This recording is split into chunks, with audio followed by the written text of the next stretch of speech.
ngajak ini supaya kalau salah kelihatan. Kalau salah ngomong kelihatan. Direkam. Baik, kita buka dengan bacaan basmalah. Bismillahirrahmanirrahim. Alhamdulillahirrahmanirrahim. Nahmaduhu wa nasta'in wa na'udzu billahi min syururi anfusina wa sayyiati a'malina. May yahdihillahu fala mudilla lahu wa may yudlil fala hadiya lahu. Asyhadu an la ilaha illallah wa asyhadu anna Muhammadan abduhu wa rasuluhu wa la nabiyya ba'da. Qala Allah ta'ala fil Qur'anil Aziz, a'udzu billahi minasyaitonir rajim. Ya ayyuhalladzina amanu taqullaha wa qulu qawlan sadida yuslih lakum a'malakum wa yaghfir lakum dhunubakum. Yang sama-sama kita hormati kita Ustaz Kahar dari sekarang udah bukan lagi Pak ya, Pak Dewan Majelis Tablik ya, sudah nggak lagi masih Majelis Tablik Ustaz. Apa itu dia ada Dewan Pakar? Oh, Dewan Pakar ya, Masya Allah. Alhamdulillah. Dari Rahmat Marado. Oh, Marado. Sama Samsul Ahmad. Alhamdulillah.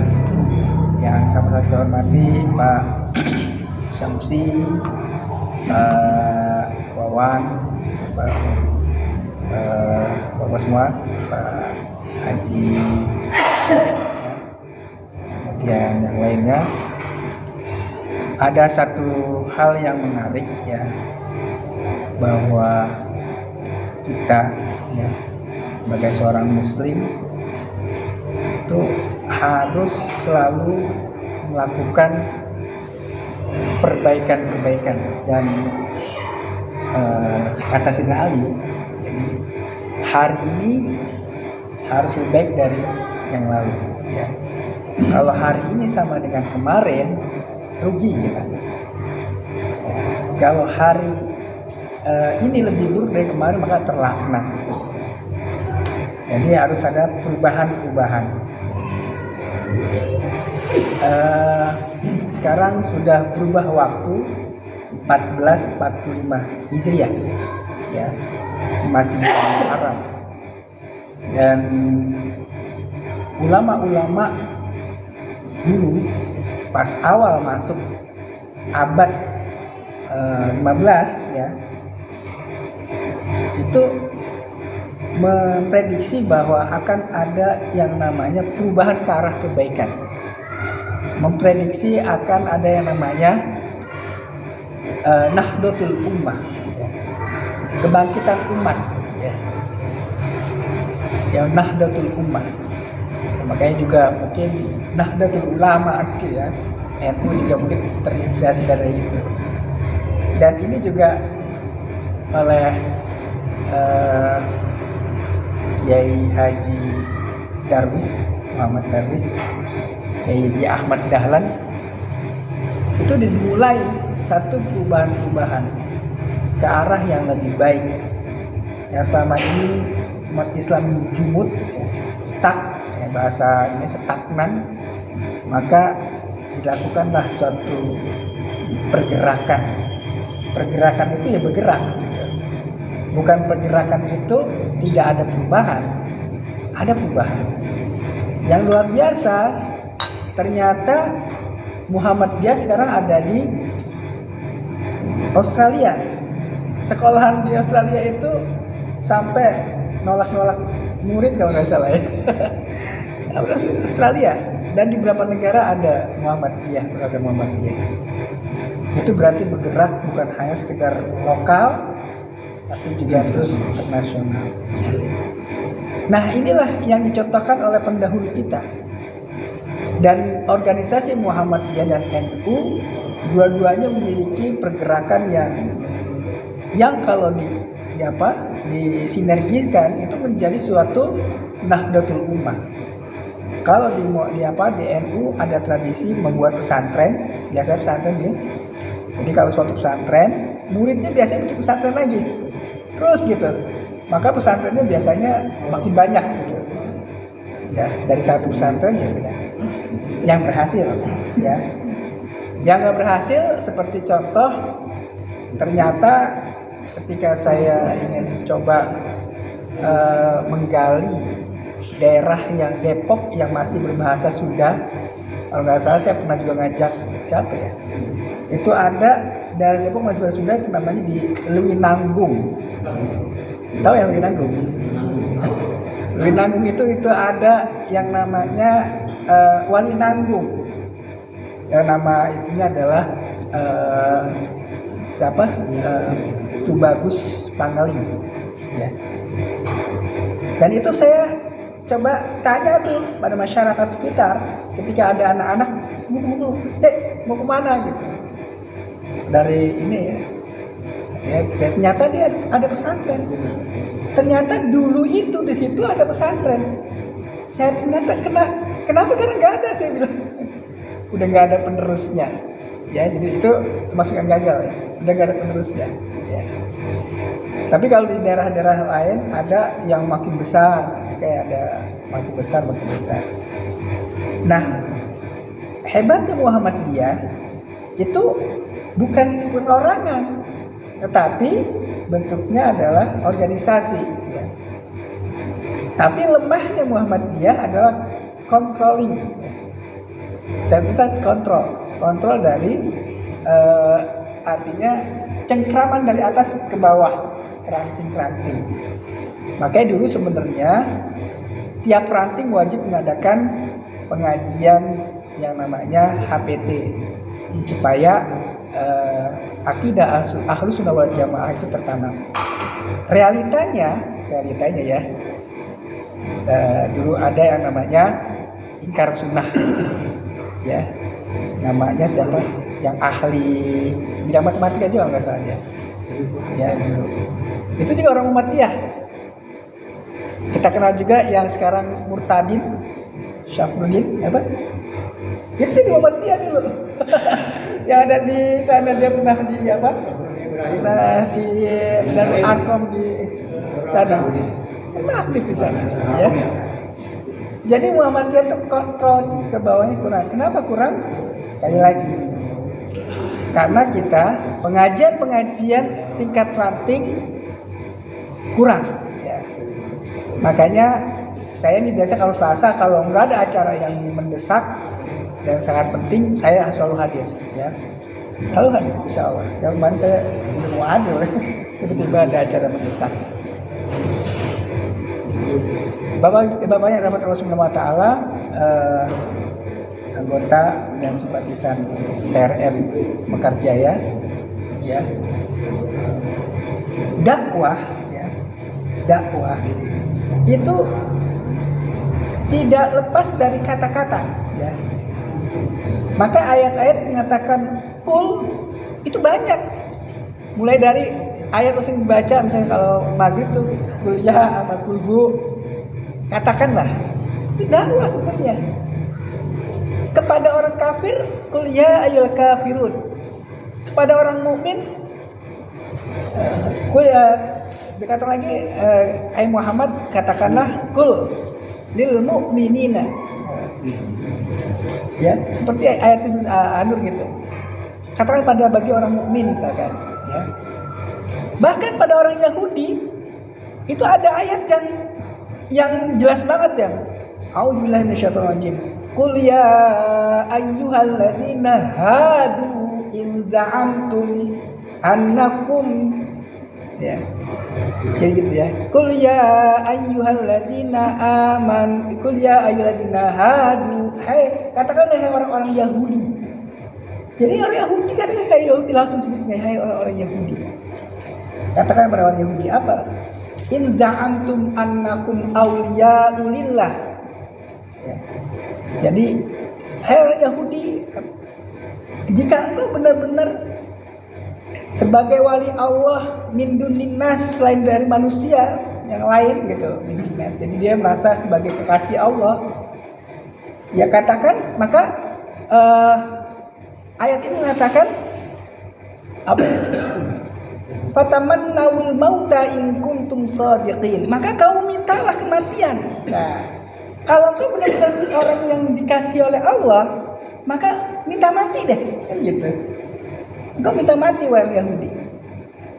Wala yatamannawnahu abadan bima qaddamat aydihim. Tapi mereka nggak akan mau minta mati, pengen hidup terus gitu. Karena apa? Bima qaddamat aydihim. Karena mereka melakukan sesuatu kesalahan untuk kepentingan pribadinya, kepentingan kekuasaan, kepentingan egonya, kepentingan mereka lah. Gak mau mati selamanya karena ulah tangan mereka. Bahkan mereka pernah katakan bahwa yang bukan dari Allah dikatakan ini dari Allah, yang bukan dari Rasul dikatakan ini dari Rasul. Itu Yahudi begitu. Yuharifuna kalimati an mawadi'ahnya. Mereka istilahnya? Mereka yuharifuna kalimat, mengubah kalimat Allah dari yang dimaksud oleh Allah. Jadi, itu orang Yahudi, ya. Nah, maka mereka nggak mau mati. Itu orang Yahudi. Kata lagi, kul innal mautal ladzina tafiru, katakanlah hai Muhammad. Jadi dakwah itu begitu. Innal mautal ladzina tafiru, sebuah kematian yang kamu lari minhu, ya, kamu lari dari maut itu, ya. Apa lagi? Pasti akan menemui kalian. Apa bahasa ini? Pasti akan menemui kalian. Kemudian Allah katakan summa turaddu ila alimil ghaib. Dia akan mati, akan bertemu dengan Allah yang maha ghaib. Fa yunabbi'um bima kuntum ta'malun, dan Allah mengabarkan apa yang dia kerjakan. Jadi dakwah itu adalah dengan kata-kata. Oleh karena itu jadi penting yang namanya kita belajar ilmu komunikasi massa. Dan ilmu komunikasi massa itu tidak melulu retorika, kan gitu. Jadi ilmu komunikasi massa itu bagaimana kita bisa menyampaikan ide kita. Yang kita pahami ini adalah dari Allah, dari Rasulnya, sampai ke orang yang akan kita berikan. Itu namanya ilmu komunikasi, baik secara massal maupun pribadi-pribadi. Sekarang ada yang namanya media massa. Sekarang ada yang namanya medsos, media sosial. Ada yang namanya WA, ada Facebook, Twitter, Instagram, TikTok, kan gitu ya. Apalagi banyak lagi, ya. Nah, itu semua bisa dibagikan sarana untuk berdakwah dengan kata-kata. Cuman kata-katanya dengan menggunakan jempol. Kalau pakai HP, ya, menggunakan jari, ya. Jadi kalau menggunakan laptop. Nah, itulah yang penting kita perhatikan. Ada perubahan. Jadi ada perubahan. Dulu kita berdakwah mungkin kita pakai di mimbar, ya. Lalu nggak bisa kita rekam seperti ini. Nah, sekarang bisa kita rekam. Untuk apa? Wah, kalau bagus bisa kita, ini mungkin perlu untuk dikasih tahu ke yang lain dan memang itu bagus, ya kita bisa sebarkan secara merata, yang nggak hadir juga dengar. Ya. Kalau sekarang bisa begitu. Rasulullah SAW merintahkan begitu. Siapa yang hadir, tolong sampaikan pada yang tidak hadir, kan gitu kalimatnya. Yang hadir sampaikan apa yang disampaikan Rasulullah kepada yang tidak hadir. Nah, hebatnya sekarang itu bisa kita dengan cara kita rekam, masukkan ke, ya bisa ke Yahoo, bisa ke bisa ke media massa yang lain, ya, medsos gitu ya. Lalu bisa kita informasikan, nih ceramahnya isinya seperti ini. Jadi didengar lagi. Nah, itulah harusnya mereka ada perubahan. Kayak Ali, jadi yang dulu harus lebih baik, yang sekarang lebih baik dari yang dulu. Ya. Apa hadirin yang diamalkan Allah Taala. Jadi pertanyaan buat kita, kira-kira kondisi sekarang ini lebih baik apa orde baru, apa orde lama, apa orde saat ini? Nah, pertanyaannya. Lebih baik atau sama atau lebih tidak baik? Saat ini gitu kan. Masa mau gitu yang dulu lah. Ya, pasti jawabannya ada yang mengatakan sekarang lebih baik. Ada yang mengatakan tidak baik, tergantung dari arah pandangnya, dari cara pandang, ya. Pasti ada yang mengatakan lebih baik sekarang, jalan-jalan banyak, jalan kan lebih cepat kan gitu. Kalau dari sisi sarana prasarana. Tapi bagi mereka yang tergusur, wah sekarang kacau, nyari duit susah, cari kerjaan susah, usaha susah. Tanya kan ada sih, ada susah nggak sekarang nyari duit? Ada.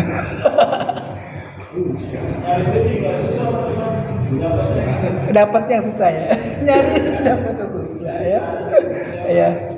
Sampai akhirnya saya, mohon maafnya, saya pikir hanya di Depok. Sampai saya pernah ke Cilacap, jalan, hampir semua ada keramaian. Di situ ada orang yang kerjanya nongkrong gitu kan, lihat ada mobil langsung, ya, ya kan? Ada orang lucu lagi di malam-malam, mohon maaf, bukan apa. Ini nggak masuk akal. Ini malam-malam ya, motor kan apa? Motor itu kan diparkir nih, supaya dia nanti ketika dia pergi itu ada itu ditutupin pakai kardus. Kalau malam kenapa ditutusin? Kalau siang ditutupin supaya nggak panas kan gitu. Iya kan? Ini malam diputusin. Itu terjadi. Saking susahnya nyari duit. Ya, saya nggak nyariin orang itu, cuma saya pikir mungkin saking susahnya nyari uang kali itu. Jadi bisnis sekarang susah. Menurut beberapa pakar, kesana itu yang kaya makin kaya, yang menengah makin miskin. Kan gitu kondisinya, ya. Yang berkuasa makin dikdaya, ya. Yang tertindas makin sirna. Itu kalau kita lihat kondisi sekarang secara politik, ekonomi seperti itu, ya. Nah, inilah fungsi dakwah harus lebih baik dari yang lalu. Jadi pertanyaan, lalu bagaimana nih kita nih seperti ini kalau kondisinya? Kalau ngomongnya dengan Pak Sumardi rame nih. Wah, gitu ya. Emosi kan. Kalau kita mikir semacam ini, ngeri emang. Kita nggak punya kekuatan. Kita nggak punya kekuatan. Satu yang perlu diamati dalam dakwah ini, yaitu minta kekuatan dari Allah Subhanahu wa Ta'ala. Nah ini nih, kekuatan kita cuma satu. Jadi dakwah kita ini semua merujuk pada apa? Menjadi orang-orang Rabbani. Jadi apa yang harusnya apa targetnya supaya kita lebih baik?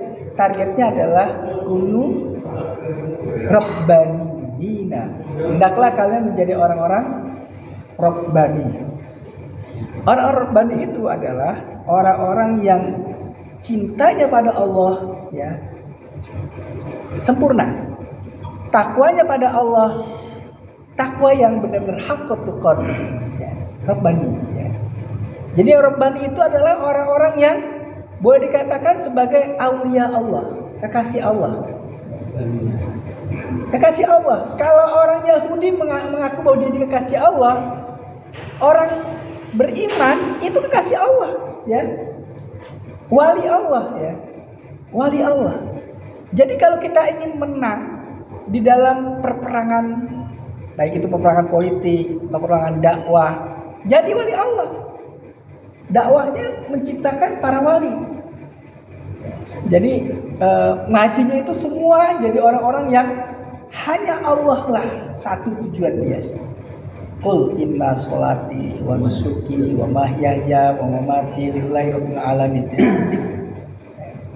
Jadi katakanlah Qul inna sholati sholatku wa nusuki ibadahku, manasik ibadahku, wa mahyaya hidupku, wa mamati matiku lillahi rabbil alamin. Jadi dakwah kita mencetak para wali. Nah, para wali itu bukan berarti yang digambarkan kita itu wali itu bisa terbang gitu ya, bisa jalan di air gitu kan, bisa melihat sesuatu yang jauh. Itu bukan wali kalau begitu, itu namanya tukang sihir gitu ya. Tapi kalau wali itu juga diberikan oleh Allah karomah, yaitu bisa aja, bukan suatu yang mustahil ya. Karomah itu pertolongan Allah bagi orang yang beriman, yang dekat dengan Allah, namanya karomah ya. Kalau orang-orang biasa seperti saya misalkan dapat pertolongan, itu bukan karomah, namanya maunah. Pertolongan maunah. Bukan maimunah. Maimunah. Nama orang ya. Dan kenapa kok jadi para wali Allah?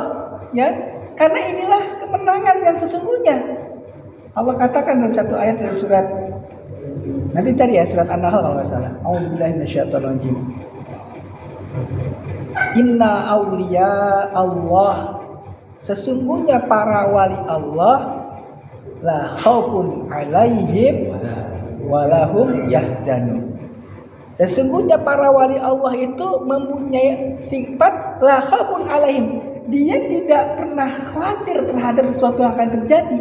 Walaupun kondisi Indonesia seperti ini, ada kutip ya, sekarang dikuasai oleh oligarki katanya.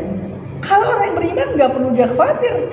Kalau oligarki katanya itu menguasai Indonesia, tanda kutip, kita nggak tahu ya, maka kita niru oligarki, kita jadi oligarki. Gitu kan? Jadi la khaufun alaihim. Dia nggak takut terhadap akan datang. Karena apa? Karena semua yang diperjuangkan orang mukmin dan ikhlas karena Allah pasti menang. Nggak mungkin kalah, pasti menang. Menangnya dua, ada namanya Fathul Qorib, ada namanya Fathul Mubin. Ya. Fathul Qorib itu kemenangan yang sesaat yang di dunia, Qorib di dunia, yang dekat ya, dekat dunia. Ya, kemenangan itu sudah dijanjikan Allah di surat An-Nur ayat 155. 55 atau 155 oleh saya. Wa'adallahu alladziina aamanu wa 'amilus sholihati.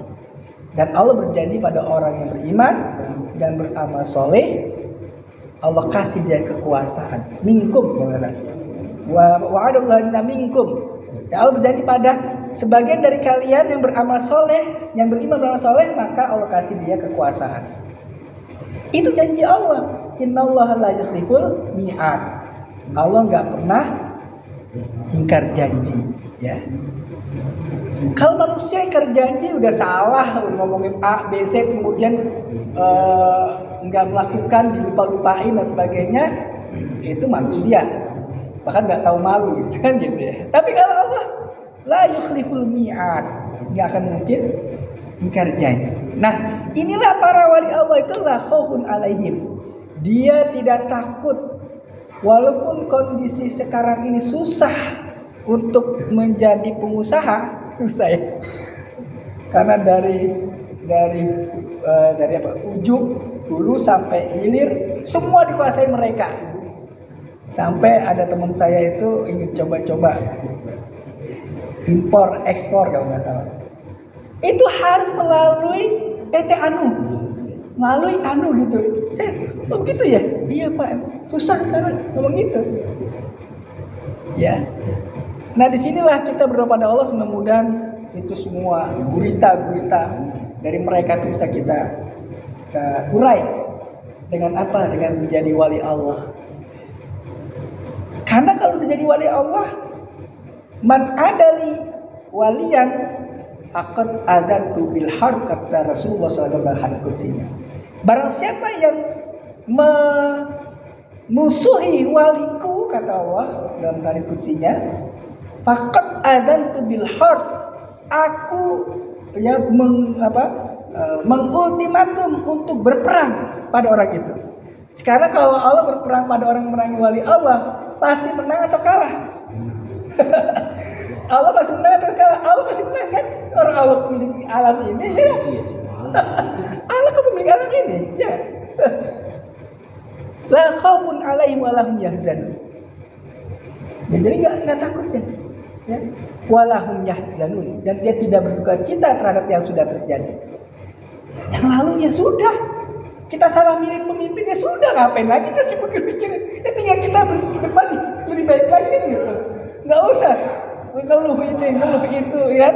Santai ya, enggak usah sedih. Dekat Allah. Qulillahumma malikal mulki tu'ti mulka man tasya, gitu. Wa tanzi'u mulka man tasya. Ya. Wa ta'izu man tasya wa tudillu man tasya bi yadikal khair, di tangan Allah khair. Nah di sini ya. Jadi dakwah itu adalah menjadi orang-orang rabbani ya. Karena orang rabbani itu wali Allah itu la khaufun alaihim wa lahum yahzanun. Dan dia enggak pernah sedih ya. Jadi enggak pernah sedih. Ya, dakwah cuman yang hadir cuma 2 orang 3 orang. Santai aja ya. Ya Ustaz Kahar walaupun 2 orang diajarin bahasa Arab. Dan saya kebetulan kalau hari Selasa saya suka ada kegiatan bisa habis jam 8 itu ya. Nah jadi seperti itu ya. Walahum yahzanun. Hadirin jamaah PRM Mekarjaya dirahmati Allah Subhanahu wa taala ya. Jadi ujung-ujungnya menjadi pribadi-pribadi yang rabbani. Ujung-ujungnya seperti itu. Jadi orang-orang rabbani itu adalah orang-orang yang benar-benar mendekatkan diri pada Allah sehingga dia menjadi orang-orang yang pasti diberikan kemenangan. Yakin nggak menang kita nih? Yakin nggak kita menang? Harus yakin menang ya. Tapi dengan catatan menjadi orang rabbani. Jadi orang rabbani itu seperti apa? Kan gitu pertanyaannya. Bima kuntum tu'alimunal kitab wa bima kuntum tadrusun. Hendaklah kalian menjadi hendak senantiasa tu'alim itu apa? Belajar ya. Belajar kitab Al-Quran, pelajari ya. Dan untuk mempelajari Al-Quran, mempelajari As-Sunnah itu mau nggak mau harus belajar bahasa Arab. Itu harus gitu. Kenapa harus? Karena banyak hal-hal yang nggak bisa dimengerti kalau tanpa kaidatul Arabiyah ya, dengan kaidah Arab, dengan aturan-aturan bahasa Arab nggak bisa ya. Mau nggak mau harus begitu. Kalau nggak sempat kita belajar bahasa Arab dan susah, ya sudah kita harus berittiba kepada orang yang dianggap paham, ya, dan sahih di dalam menafsirkan Al-Quran. Ya. Jadi bima kuntum tu'alimul kitab. Nah, bukan hanya sekedar belajar kitab, ya, bukan hanya itu, tapi juga belajar kitab yang dipraktekkan, seperti Kiai Haji Ahmad Dahlan, namanya Muhammad Darwis ya, itu mengajarkan siswanya. Ini Ustadz Kahar juga pernah ngomong gitu ya. Itu bukan sampai surat Al-Maun itu menjadi ideologi Muhammadiyah di dalam beramal di dalam amal usaha Muhammadiyah. Surat Al-Maun ini dibaca terus-menerus, kemudian disuruh mengulangi gitu. Ditanya sampai muridnya jenuh. Ustadz, Pak Kiai kok bacanya hanya surat Al-Maun? Apa kamu sudah mengamalkannya? Sudah. Bagaimana cara mengamalkannya? Membaca. Bukan gitu. Nah, besok kita amalkan. Pertemuan berikutnya Kiai Haji Ahmad Dahlan langsung mengajak ya murid-muridnya mendatangi fakir miskin, ya anak yatim, ya menyantuni itu. Inilah jadi salah satu landasan ideal dari aktivitas yang namanya Aum Amal Usaha Muhammadiyah. Ya, bisa itu ada TK-nya, ada SD, SMP, kemudian ada yang namanya panti asuhan yatim, kemudian ada yang kita kenal dengan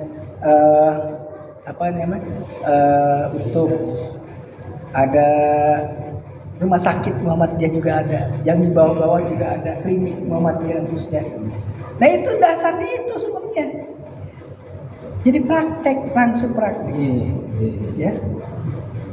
Maka ayat berikutnya bima kuntum tu'alimul kitab wa bima kuntum tadrusun. Dan hendaklah kalian senantiasa mengajarkan, belajar dan mengajar. Dua inilah yang akan membawa umat Islam itu menjadi wali Allah. Lalu bagaimana Rasulullah SAW dalam berdakwah? Sederhana sebenarnya. Yatlu alaihim ayati wa yuzakkihim wa yu'allimuhumul kitaba wal hikmah. Wa in kanu min qablu lafi dhalalin mubin. Ya. Jadi seperti itu ya. Wa akharina minhum lamma yalhaquna bihim wa huwal azizul hakim. Jadi ayat ini ya itu menjadi landasan kita di dalam berdakwah. Yatlu alaihim ayati, senantiasa membacakan ayat-ayatnya. Baik itu ayat-ayat kauniyah maupun ayat-ayat qauliyah ya. Jadi kalau bisa bahkan nih kalau mau jadi wali yang sesungguhnya sehari minimal 1 juz baca ayat Al-Quran ya sehari. Kalau Imam Syafi'i ada 3 kalau nggak salah, ada ayat yang dibaca tadarus itu 1 juz sampai 3 juz. Kemudian dibaca dengan tadabbur. Ya artinya dihayati. Ada lagi dibaca dengan meneliti tafsirnya. Nah itu seperti itu ya. Kita bagaimana mungkin menjadi wali Allah sementara baca Qurannya seminggu sekali kan gitu. Nah, dibacakan ayat-ayatnya seminggu sekali pada saat khutbah Jumat. Ya kan? Bisa nggak jadi wali Allah kalau begitu? Susah juga gitu ya. Yatlu alaihim ayati wa yuzakkihim. Nah dengan membaca ayat Allah maka dibersihkanlah hati kita. Wa yuzakkihim. Bersih apa? Cara berpikir kita bersih, hati kita bersih ya. Bersih semua. Maka nanti kita memiliki salimul aqidah. Dengan dibacakan ayat Allah salimul akidah kita akan lurus. Tapi kalau kita nggak baca ayat-ayat Allah, akidah kita akan bengkok. Kemudian sahihul ibadah kita menjadi sah ya. Nah itu hanya bisa dilakukan dengan wa yuzakki, membersihkan jiwa mereka. Dengan apa? Tadribat, dengan latihan-latihan. Maka Rasulullah SAW senantiasa menjadi imam. Dan ketika menjadi imam, semua jamaahnya itu mendengarkan dengan seksama. Itu bagian dari yatlu alaihim ayati ya. Dengan apa latihannya?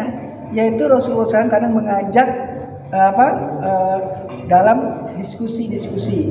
Kadang-kadang mengajak beramal soleh. Bahkan pernah Rasulullah mengunjungi petani. Ngasih tahu, petani coba kamu ini campur dengan ini. Hasilnya jelek. Kata petani, bagaimana Rasulullah hasilnya jelek? Baru Rasul katakan, antum a'lamu bi umuri dunyakum. Kamu lebih tahu tentang urusan pertanian, tentang kamu lah. Jadi Rasulullah praktek di masyarakat, ya, langsung berikan masukan. Ya. Jadi bukan sekedar membacakan ayat seperti itu, wa yuzakkihim. Nah di sini sebenarnya saya angan-angan saya itu kemarin sejak awal Sasa nih, pengen itu ngaji kita itu nggak ada yang hari ngaji besok kagak gitu. Ya. Terus ada mutabaah itu, ada apa? Ada istilahnya kontrol. Misalnya kayak Mas Dani kemarin sholat tahajud berapa kali? Selama minggu ini sekali bawa jam katanya. Oh ya, Pak ini berapa kali? Saya nggak sholat tahajud kan gitu. Besok lagi sampai akhirnya setiap hari tahajud terkontrol. Ya. Nah, kemudian saya itu tahajud kalau terlalu berat kali ya, baca Quran deh. Gue baca Quran berapa? Udah 1 juz hari ini, belum cuma 1/4. Nah, besok sampai 1 juz baru, Mas Dani kamu udah ngajak orang untuk kebaikan nggak? Udah, gitu. Ngajak si Nani. Saya siapa baca saya? Alah itu nanti perempuan diajak kan gitu. Bukan ngajak orang dakwah gitu ya. Nah itu bagian dari kontrol mutabaah. Kalau mutabaah itu berarti sudah melaksanakan ini, kasih ayat ini. Kemudian melaksanakan ini, kasih hadis ini. Melaksanakan ini, kasih ini. Kemudian praktekkan kemana. Dan juga ada yang namanya latihan yang lain, latihan kebersamaan. Saya pernah ngajak tuh, ngajak, ayo kita rakernya itu di sana saya bayarin lah. Di mana ya? Di Allah maksudnya Sawang itu ada. Ya pernah ya ngajak ya, akhirnya ngajak. Sekarang saya sampai beli saung tanah di Jonggol. Nah itu sengaja juga tuh suatu saat nanti kalau ada yang mau ke sana, raker di sana di Jonggol, tahajud bareng-bareng, baca Quran dipastikan 1 juz misalkan, kemudian target menghafal surat ini gitu ya. Wah luar biasa ya. Jadi seperti itu, praktekin. Nah itu wajib zakihin dan sesuai dan semua dengan badan. Seperti itulah ya. Jadi bukan hanya sekedar teori, tapi dipraktekkan. Ya. Termasuk praktek akidah. Emang bisa praktek akidah? Akidah ibadah itu sama bisa dipraktekkan semuanya. Contoh praktek akidah adalah ridho terhadap apa yang telah terjadi. Itu praktek akidah ya. Termasuk praktek akidah, kita jadi orang yang ketika pergi keluar rumah itu kita nggak pernah lagi salah. Jangan-jangan di sana begini tadi ada dengar tokek punya tokek tiga nggak ada, itu praktek akidah. Ya. Termasuk praktek akidah adalah ikhtiar kita optimal dan tawakal pada Allah. Ya. Termasuk berjuang itu adalah milik kita, kemenangan itu adalah hak Allah. Ya. Itu praktek akidah. Ya. Allah bisa. Mungkin itu saja. Jadi kembali lagi harus lebih baik dari yang lalu. Dan mudah-mudahan nanti ini kalau ada pergantian PRN yang baru, kali-kali rakernya dibuat ya. Saya ada mobil, saya nggak pakai kan gitu. Ya gitu keluar ya, insya Allah. Dan di situ akan ada rasa persaudaraan kita dan praktek yang sudah diajarkan oleh Ustadz Kahar, oleh Ustadz Hafiz, oleh Pak Arif, oleh yang lainnya, itu bisa kita praktekkan. Allah alam bisawab, itu aja dari saya. Ya, karena saya ditunjuk materinya masalah dakwah, ya dakwah terus. Ya. Demikian dari saya. Walaupun jika ada yang salah, mari kita berdoa. Alhamdulillahirobbilalamin. Wabillahi taufiq wal hidayah. Aku qouli hadza astaghfirullahaladzim. Assalamualaikum warahmatullahi wabarakatuh. Waalaikumsalam.